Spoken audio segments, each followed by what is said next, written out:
Nearly 1,000 Islamic State fighters have surrendered to Kurdish forces after the terror group lost its last major city in Iraq, the New York Times reports.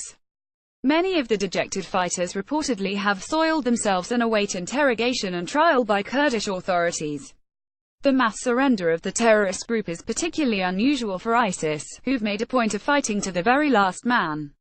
In many cases the group made the last days of battle painful for the opposing force by deploying waves of suicide bombers. One fighter recalled to the NIT that the ISIS governor of the town of Hawiyah himself gave the order to surrender en masse. "I believe if the governors are telling us to surrender, it really means that this is the end," he lamented. "The speed at which the enemy gave up surprised me." Operation Inherent Resolve Commander Lt.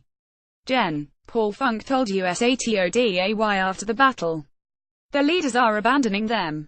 Hawiyah was the last stronghold the terrorist group in Iraq after nearly 3 years of pitched battle with the Iraqi security forces, the Kurdish Peshmerga, and Iranian-backed Shiite militias. Still, the battle against the terrorist group is not over yet in Iraq.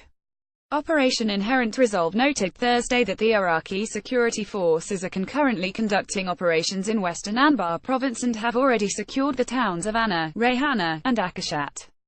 The terrorist group is also mounting a losing campaign in Syria, where the majority of its capital has fallen to the U.S.-backed Syrian Democratic Forces. Much of its leadership and core terror planning personnel have now moved to the middle Euphrates River Valley, where U.S. commanders expect ISIS to make its last stand. Watch compilation of the worst ISIS fails. Follow Saga and Jati on Twitter. Send tips to email. Protected content created by the Daily Caller News Foundation is available without charge to any eligible news publisher that can provide a large audience. For licensing opportunities of our original content, please contact email protected. Tags Islamic State, Raqqa, Syria.